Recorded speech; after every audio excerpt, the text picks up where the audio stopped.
কার্যক্রম নিষিদ্ধ আওয়ামী লীগের ধর্ম বিষয়ক উপকমিটির সদস্য কাজী এর্তেজা হাসানের দেশ ত্যাগে নিষেধাজ্ঞা দিয়েছেন ঢাকা মহানগর জ্যেষ্ঠ বিশেষ জজ আদালত। বুধবার বিচারক সাব্বির ফয়েজ দুদকের আবেদনের পরিপ্রেক্ষিতে এ আদেশ দেন।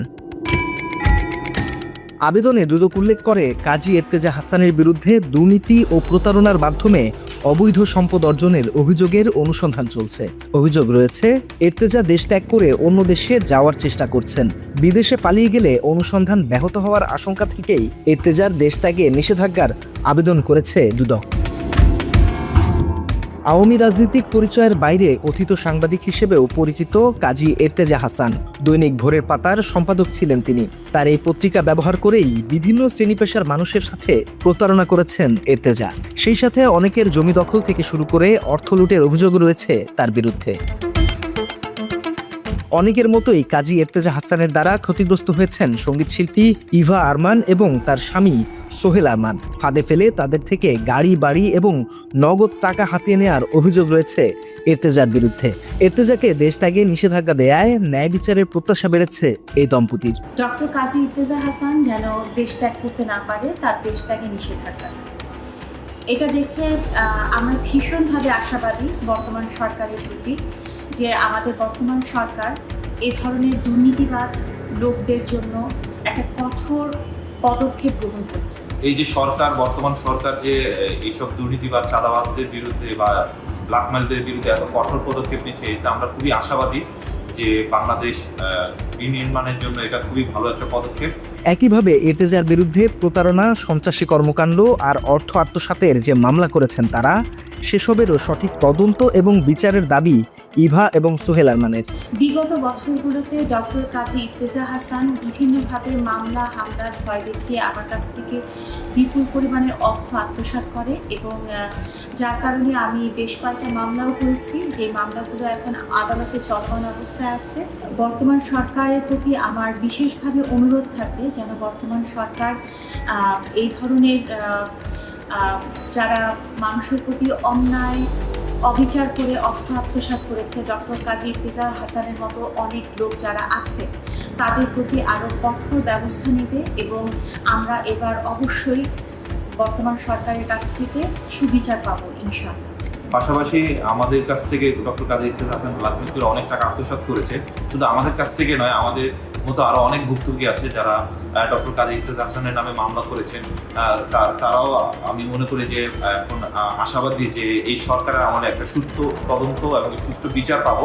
এর আগে গত বছর বাংলা এডিশনের অনুসন্ধানী অনুষ্ঠান ক্রাইম এডিশনে দাড়ি টুপিওয়ালা মানুষরূপী শয়তান এর্তেজা হাসানের নানা অপকর্মের তথ্য তুলে ধরা হয়। সাদা পোশাকের নিচে থাকা এর্তেজার চরিত্রের কালো দাগ উন্মোচন করা হয় ওই পর্বে। মত যার থাকতে পারে, বঙ্গবন্ধুর ব্যাপারে কারোর কোনো দ্বিমত থাকার কোনো আশঙ্কা নেই। জয় বাংলা যখন বলতো আমি পাশে এসে বলতাম, মা জয় বাংলা বললে তো খুব ভালো লাগে। আর্নিং এর প্ল্যানিং করি, আমি তো নিউজ লাগবে, আমার মাল লাগবে। কে সমস্যা করবে কে এর্তেজা? হ্যাঁ করতে পারে, তার বিষয় আছে, ওরা কি ভালো লোক না। খুব মহান ব্যক্তির পাগড়ি ফুগড়ি পইরে আইসায় জমি জমা দখল করতো, মারধর করতো, তারপরে বন্দুক নিয়ে আসতো, ফাঁকা গুলি মারতো। মোটর সাইকেল আপনার মনে হয় একটা মন্ত্রী আইতাছে, আর চুপ্পু সাহেব ওনাকে তবলিগের মুরব্বী হিসেবে সম্মান দিচ্ছে। এই যে ধর্মীয় লেবাজের আড়ালে ইর্তেজা যে এতটা একটা ভয়ানক একটা যে রূপ, ধর্মের লেবাস ধরে তারপরে যে তাকে আবার ভিকটিম বানিয়ে তাকে যে ব্ল্যাকমেল করে, এটা আমি ইর্তেজাকে দেখে। সুন্নতি লেবাসে বিভিন্ন নারীদেরকে চাকরির ফাঁদে ফেলে সম্ভ্রম নষ্ট, মানুষের অর্থ আত্মসাৎ, জমি দখল, জুয়া খেলা থেকে শুরু করে এর্তেজার সব অপরাধের ফিরিস্তি প্রকাশ করা হয় ক্রাইম এডিশনের ওই পর্বে। জ্বর হয়েছিল আমার 102 ডিগ্রি জ্বর, লেকশোর হোটেল উঠছিলাম, রাত 2টা বাজে এর্তেজা আমাদের ফোন দিয়ে বলে যে এখন বাসার থেকে যেখানে আছেন যেখান থেকে চলে যান, কোথাও চলে যান, নাহলে কিন্তু ডিবি হারুন এসে উঠাই নিয়ে যাবে। এত প্রেশার দিত যে এই প্রেশারগুলো আমি আগের সময় নিতে পারতাম না। এবং সত্যি বলতে আমি এই এর্তেজার কারণে আমি বহুবার আমি হসপিটালাইজও ছিলাম। কি করে বোঝাই যে তোকে কতটা আপন লাগে। সঙ্গীতশিল্পী শেখ উর্মি আরমান ইভা সারা জীবন যা কামিয়েছেন তার পুরোটা আত্মসাৎ করে হজম করে ফেলেছিলেন এর্তেজা হাসান। বাড়ি গাড়ি সহ ইভা এবং সোহেল আরমানের 7 থেকে 8 কোটি নগদ টাকা হাতিয়ে নেওয়ার অভিযোগ রয়েছে কথিত এই সাংবাদিকের বিরুদ্ধে। টিভি হারুন আপনার উপর অনেক ক্ষিপ্ত এবং উনি যেটা চাচ্ছে এই অ্যামাউন্টটা আপনার ওনাকে দিতে হবে 50 লাখ টাকা। ব্যাংকের টাকাগুলো ভেঙে দিচ্ছি, আমার ওয়াইফ আমার সাথে গাড়িতে ঘুমাচ্ছে ভাই, গাড়িতে আমরা খাচ্ছি। প্রয়োজনে যদি আপনার রক্ত বেচে টাকা দিতে হয় আপনি দরকার পড়লে রক্ত বিক্রি করে টাকা দিবেন। 5.5 কোটি রুপি নিচ্ছে। এর ভিতরে আবার কি করলো, যখন আমাদেরকে তখন বললো যে আপনারা আপাতত বাসায় থাকেন না, বাড়ির বাইরে বাইরে থাকেন, হোটেলে থাকেন বা কোথাও থাকেন, আর আমাদেরকে বিভিন্ন একটার পর একটা ভয় দেখাতে থাকে। প্রথমে এভাবে সে একটা ধর্মের লেবাস ধরে, তারপরে যে তাকে আবার ভিকটিম বানিয়ে তাকে যে ব্ল্যাকমেল করে, এটা আমি ইর্তেজাকে দেখে।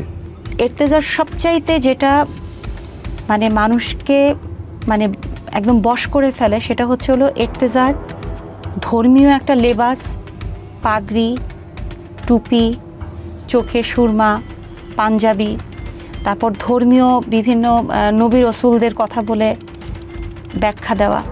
তো এই যে ধর্মীয় লেবাসের আড়ালে ইর্তেজা যে এতটা একটা ভয়ানক একটা যে রূপ। ক্ষমতার অপব্যবহার করে ঢাকা মিরপুর বিআরটি এর তৎকালীন কিছু অসাধু কর্মকর্তার যোগ সাজসে ইভা আরমানের দামি গাড়ি জালিয়াতি করে আরেকজনের কাছে বিক্রি করে দেন ইর্তেজা।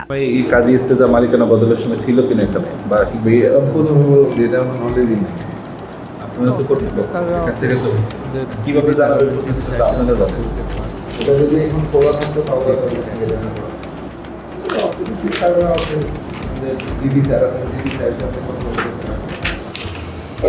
এটা একটু দেখেন তো যে কি শেখ উর্মি যে ইভা রহমান মনে হয় উনি নাকি আসে নাই, না আসে মালিকানা করে দিয়েছেন আপনারা। আপনি ফাইনাল দেখে আমাদের এটা ইয়া করা আছে, এটা জুয়েলের কাছে দেওয়া আছে মালিকানা থেকে নিয়ে আপনি একটু যান, আমি একটু মিটিং এ যাব। মালিকানা করছে নাকি মালিকানা করছে, মালিকানা করে না খবর রায় দেন না, মামলা চলমান আছে না এটা। আচ্ছা মাইকে বলবে, মাইকে বলবে না, মাইকে অনুসন্ধানে কাজী ইর্তেজার ওই সময়ের ব্যক্তিগত সহকারী আশরাফুল বারী আশিকের সাথে কথা বলে টিম ক্রাইম এডিশন। ইর্তেজা কিভাবে ধান্দা করে টাকা হাতিয়ে নিত সেসব স্বীকার করেন আশিক। বিভিন্ন সময় বিভিন্ন লোকজন ভয়ভীতি দেখাইছে, এই পার্ট বাই পার্ট সিচুয়েশনগুলো আসছে, তখন হচ্ছে এইগুলা সময়ও তো উনি টাকাগুলা নিছে আর কি ওনাদের কাছ থেকে বিভিন্ন সময়। অনেস্টলি বলতে গেলে যে ম্যাক্সিমাম টাকাগুলাই আর কি ইভা রহমানরা ইর্তেজা সাহেবের সাথে যখন কথাবার্তা হইতো সব কিছু হইতো, তখন ইর্তেজা সাহেব আমাকে বলতো যে রাতে বলতো যে কালকে সকালে এখানে ইভা রহমানদের এখানে যাবা, টাকা দিবে, বা আরমানকে ফোন করবা, টাকা দিবে, বা ওনাদের কাছে এই টাকাটা কালেকশন করবো বা টাকার জন্য ফোন করো। তো দিত, টাকাগুলো আমার হাতে দিত, আমি নিয়ে ওনার কাছে বুঝাই দিতাম। ওনার অ্যাকাউন্টস ছিল সোহেল ভাই, কেম সোহেল রানা, ওনার কাছে বুঝাই দিতাম। মাঝে মাঝে ব্যাংকে রাখতাম, মাঝে বলতো এটা এখানে খরচ করো, এটা এখানে করে, এই পেমেন্টগুলো দাও, সেগুলো দিতাম। অন্যদিকে ওই সময়ের ইর্তেজার ব্যক্তিগত গাড়ি চালক রবিউল ইসলামও স্বীকার করেন ধান্দাবাজির কথা। আর এই মামলার বিষয়ে স্যারের বিভিন্ন সময় টাকা পয়সা দিত, কত টাকা সেটা আমি জানি না। টাকাটা কিভাবে লেনদেন হচ্ছে জানেন? ওটা ক্যাশ না ক্যাশ, একটা লাকিজে বইটাই না ফুল ক্যাশ দিছে 90 লাখ। একইভাবে ঢাকার সাভারে জোর খাটিয়ে 24 বিঘা জমি দখল করে নেন ইর্তেজা। 1 কাঠা জমি না কিনেই দখল করে নেয়া সেই জমিতে শুরু করেন আবাসন ব্যবসা। দখলকৃত সেই জমি প্লট বানিয়ে এক প্লট বিক্রি করেছেন একাধিক ব্যক্তির কাছে। জোর দখল করে মনে করেন পুরাটাই দখল করছিল, দখল করে কিছু প্লট এখান থেকে বিক্রি করছে, কিছু লোকজন আসছে, এখনও তো মাঝে মধ্যে লোকজন আসে, শুক্রবার হইলে আসে, ইর্তেজা প্লট দেখায় তাদের কাছ থেকে টাকা পয়সা নিছে। রাস্তার মধ্যে পর্যন্ত আমার গাড়ি ঘোড়া যাবো, এখানে গোপালগঞ্জের সমস্ত লোক 2-4-5 রাউন্ড গুলি পড়তে গোপালগঞ্জের লোক এই এলাকা আমার, পুরা এলাকা আমার। ভোরের পাতার একটা মানে ডক্টর ইর্তেজা এলাকার ওয়ারিশ করে মানে উনি একটা এই জায়গার ভিতরে ওনার সাইনবোর্ড করে মানে দখল করে রাখছিল দীর্ঘদিন। বলতো যে আমি এই জমিটা পাওয়ারে নিয়ে আসছি, এখন আমার জমি, এই বলে উনি সাইনবোর্ড অনেক লাগাইছিল, কেয়ারটেকার রাখছিল, দখল হয়েছিল, প্লটও করছিল। এসব জমি কিনে পথে বসা অনেকেই মামলা করেন ইর্তেজার নামে। ওইসব মামলায় গ্রেফতারি পরোয়ানাও জারি হয়েছে তার বিরুদ্ধে। আমি মামলা করছি ওর নামে আজকে প্রায় 1-1.5 বছর হয়ে গেছে। অ্যারেস্ট বাড়িছে প্রায় বিগত 4 মাস হয়ে গেছে মেবি, কিন্তু এখনও পর্যন্ত পুলিশ ওরা গ্রেফতার করতেছে না। এখানে তারা 3 জন আসামি। হ্যাঁ, আমি মানি যদি সে পলাতক থাকে, তার বাইরে ব্যবসা বাণিজ্য চালাচ্ছে, বাসায় আছে, কিন্তু তাদের কেন ধরতেছে না? প্লট নিব না, আমি আমার টাকাগুলো ফেরত দেন, কিন্তু উনি একটা টাকাও ফেরত দেয় না। অফিসে গেলে অফিসে শুধু তারিখ দিয়ে বারবার ডেট দিতে দিতে দিতে দিতে এই পর্যন্ত মনে হয় 500 বার উপরে তার ডেট দিছে। যাদের জমি দখল করেছেন তারা অনেকেই এখনো এর্তেজার ভয়ে মুখ খুলতে চায় না। আমরা কিন্তু এর্তেজারের পাওয়ার দিই কোনো কিছু। এর্তেজারের সাথে আমার ঝগড়া হয়েছে খুব। এর্তেজারা আমাদেরও ভয় দেখাইছে যে বাউন্ডারি করছে এর্তেজার এই করছে। আমি নিষেধ করছি দিকে আমার পেশাদার কিন্তু ধরে নেব পুলিশকে।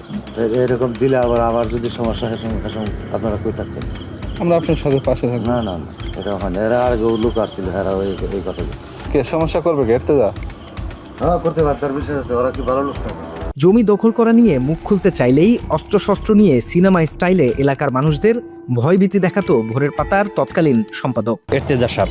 উনি এসে অনেক কী করতো, দোকান পাঠায় না, মাঝে মাঝে তালা মাইরা দিত, মারধর করতো, তারপরে বন্দুক নিয়ে আসতো, ফাঁকা গুলি মারতো। অনেক অস্ত্র নিয়ে আসতো অনেক, এবং কি মোটর সাইকেল আপনার মনে হয় একটা মন্ত্রী আইতাছে, কমপক্ষে 200 মোটর সাইকেল ওনারে মহড়া দিয়ে দিয়ে গার্ড দিয়ে নিয়ে আসতো। মনে হইতো যে হয়তো কোনো উপদেষ্টা নাইলে কোনো মন্ত্রী। এমনকি ফল বিক্রেতার টাকা মেরে দেয়া সহ কোরআন শরীফ কেনার টাকা আত্মসাৎ করতেও বাধেনি এর্তেজার। টোটাল বিল 2.5 লাখ আর প্রায় 7 লাখ টাকার মতো। আজ দিচ্ছি কাল দিচ্ছি, আজ দিচ্ছি কাল দিচ্ছি, মানে এটার ভোগান্তি শেষ নেই। জুতো শেষ, কালি শেষ, কথা শেষ।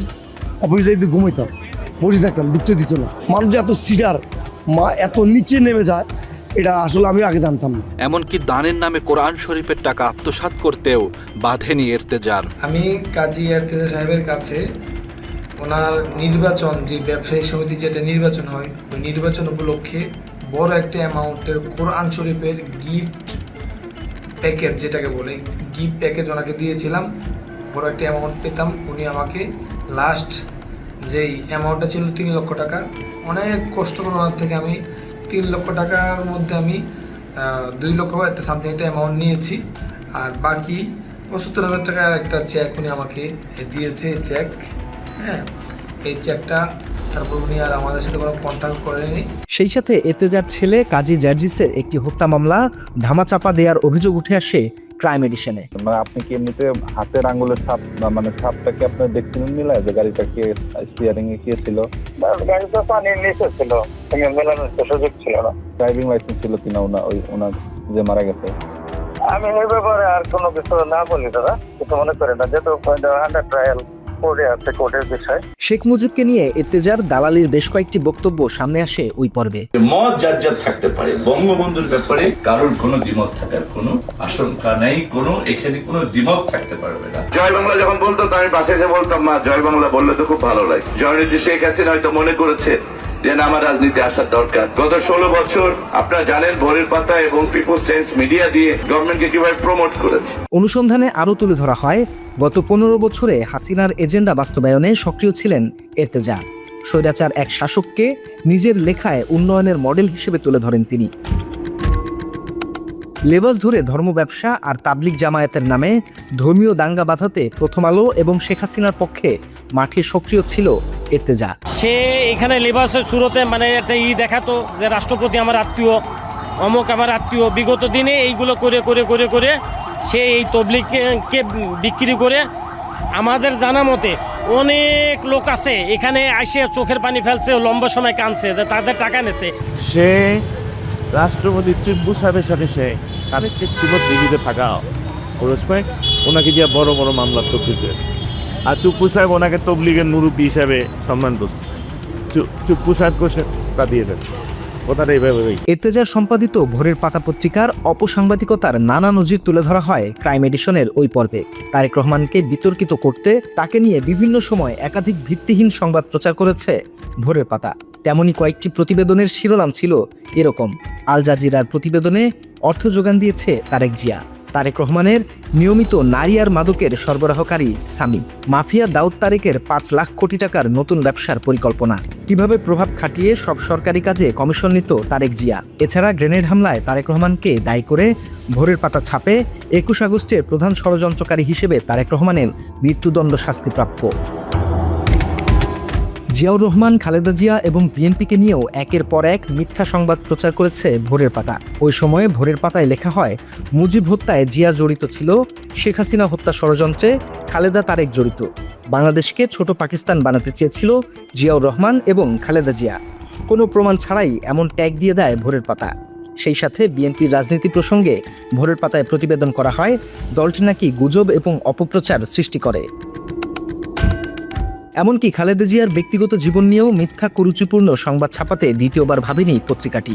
এনটিভির মালিক মোসাদ্দেক হোসেন ফালুর সাথে জড়িয়ে খালেদা জিয়াকে নিয়ে আপত্তিকর সংবাদ ছাপে এর্তেজার ভোরের পাতা। ঘরে বউ থাকলেও অন্য নারীর সাথে এর্তেজার কুকীর্তির আলামত প্রকাশ করা হয় ক্রাইম এডিশনে। ভোরের পাতার কারওয়ান বাজারের অফিসে বসেই একাধিক নারীর সাথে অবৈধ সম্পর্কের চূড়ান্ত পর্যায়ে পৌঁছাতেন কথিত এই সাংবাদিক। কিছু কিছু ইন্টিমেসি ছিল, আমি যত দূর আর কি দেখছি, প্রেমের সম্পর্ক, ভালো লাগার সম্পর্ক, এরকম আর কি।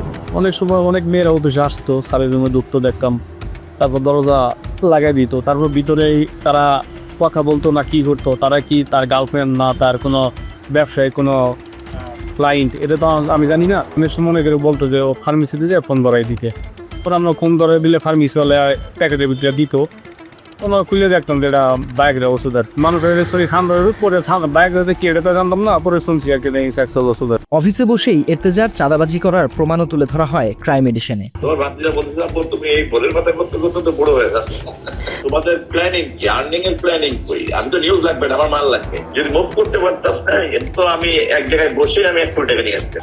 এগুলো সব বুঝি আমরা 21 বছর মিডিয়া চালাইছি। অনুসন্ধান থেকে জানা যায় 24-এর 5 আগস্টের পর থেকে আর নিজের কারওয়ান বাজারের অফিসে যাননি এর্তেজা। আমি এখানে পিয়ন হিসেবে আছি। কতদিন ধরে আছেন? আমি আছি অল্প গত বছর ধরে। আচ্ছা, আপনাদের যিনি সম্পাদক উনি অফিসে আসে? না, ছাত্র অফিসে আসে। জুলাই হত্যা মামলা সহ একাধিক মামলা রয়েছে এর্তেজার বিরুদ্ধে। নিভা উনি বাদী হয়ে প্রথম 29 আগস্ট 2024 সালে একটি মামলা করে, যে মামলায় ডাক্তার কাজী এর্তেজা সহ যাদেরকে আসামি করে, এই মামলাটি আমাদের তদন্তকারী অফিসার তদন্ত শেষ করে বিজ্ঞ আদালতে অভিযোগপত্র দাখিল করে। গত 25শে মার্চ আমাদের এই থানা থেকে তাদের বিরুদ্ধে ন্যায় বিচারের নিমিত্তে বিজ্ঞ আদালতে তাদের বিরুদ্ধে অভিযোগপত্র দাখিল করে এবং ওই অভিযোগের সত্যতা পেয়ে আর কি। এত সব মামলা থাকার পরও এর্তেজাকে গ্রেপ্তার করা যায়নি এখনো। এই অবস্থাতেই তার বিরুদ্ধে দেশত্যাগে নিষেধাজ্ঞা দিলেন আদালত। এখন তাকে দ্রুত গ্রেপ্তার করে আইনের মুখোমুখি করার দাবি ভুক্তভোগীদের।